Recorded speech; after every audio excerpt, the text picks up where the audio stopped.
Ya, sekarang baiklah kita akan lanjutkan pembelajaran kita tentang prinsip ilahi di dalam bahasa Indonesia, bab yang keempat yaitu penyelamat atau Mesias. Apa tujuan kedatangan dari Mesias? Perkataan Mesias dalam bahasa Ibrani artinya orang yang diurapi. Ini mengandung arti adalah seorang raja. Orang pilihan Israel percaya tentang firman Allah sebagai wahyu melalui para nabi yang menjanjikan bahwa Allah akan mengirim mereka seorang raja, yaitu penyelamat yang disebut Mesias itu.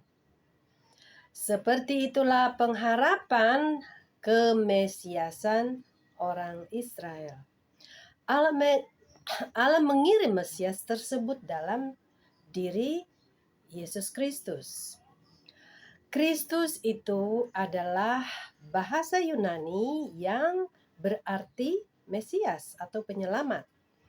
Mesias datang untuk memenuhi tujuan pekerjaan penyelamatan Allah.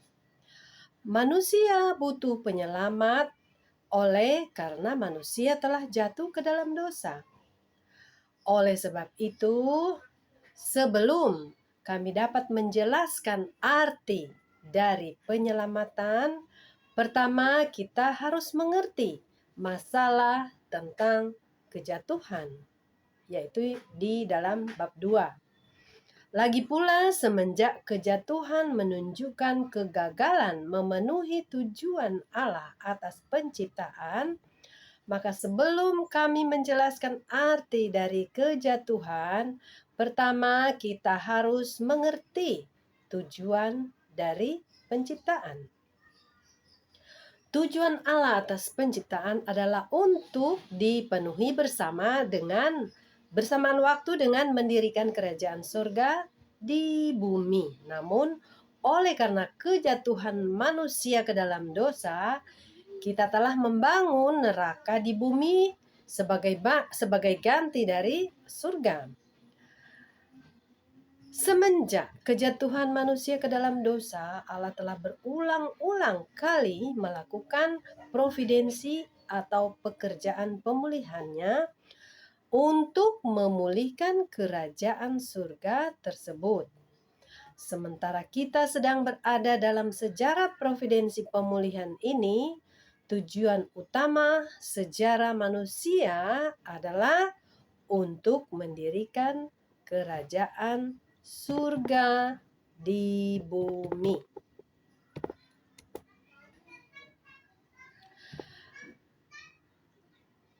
Ada penyelamatan melalui salib yang sudah dipercaya oleh orang Kristen.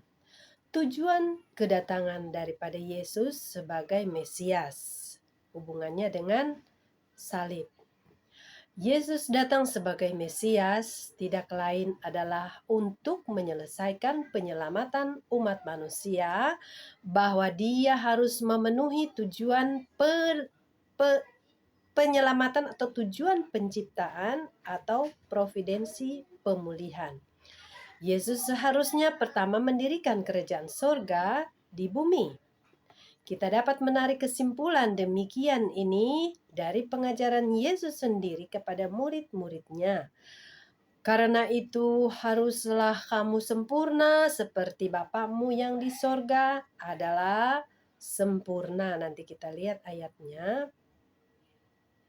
Menurut prinsip penciptaan, orang yang telah menyelesaikan tujuan penciptaan tidak akan melakukan dosa. Karena dia sempurna.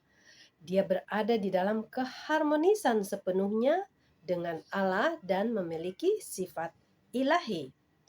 Dengan melihat tujuan penciptaan, manusia demikian adalah sempurna seperti Bapa yang di surga adalah sempurna.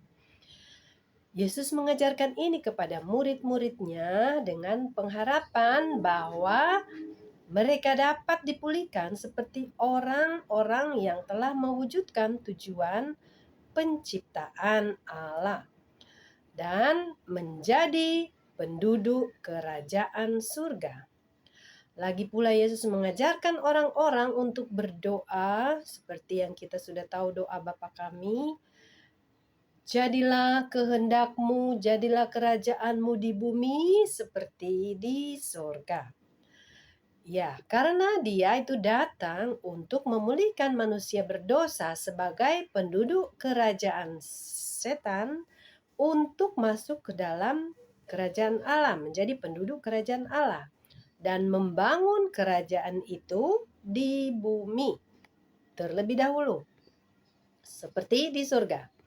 Dia juga memperingati orang-orang supaya bertobat.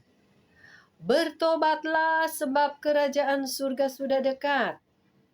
Nah, untuk alasan ini, alasan yang sama, Yohanes Pembaptis juga datang sebagai orang yang mempersiapkan jalan untuk Tuhan.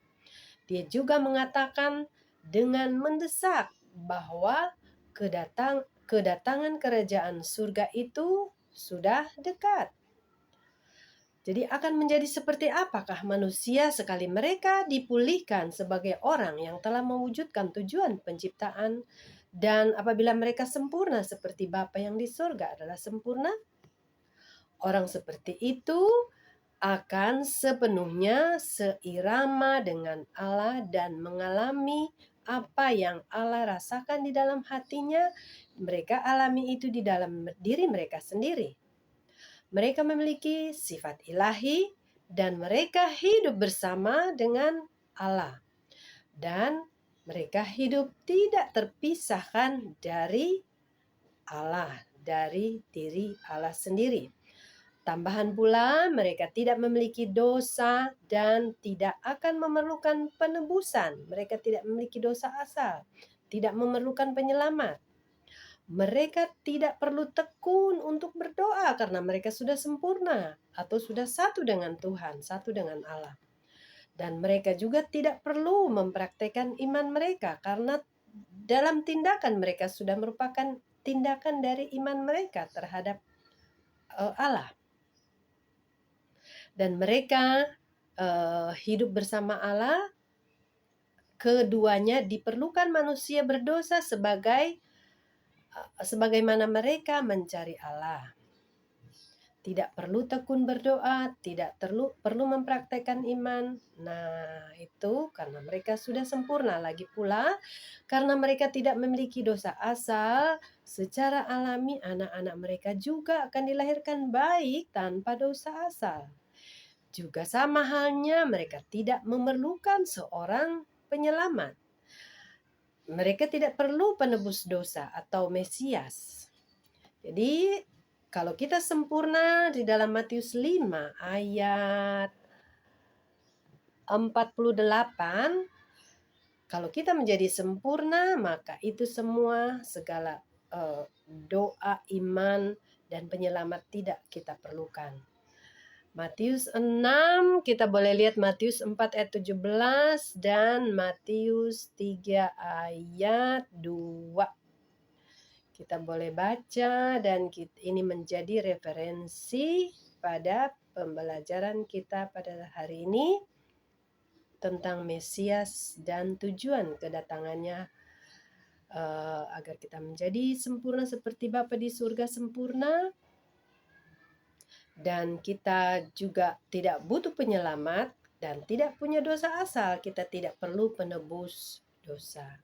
Jadi kalau manusia sudah sempurna seperti ajakan Yesus, sempurnalah kamu seperti Bapa di surga sempurna, maka tidak perlu ada penyelamat atau Mesias. Terima kasih.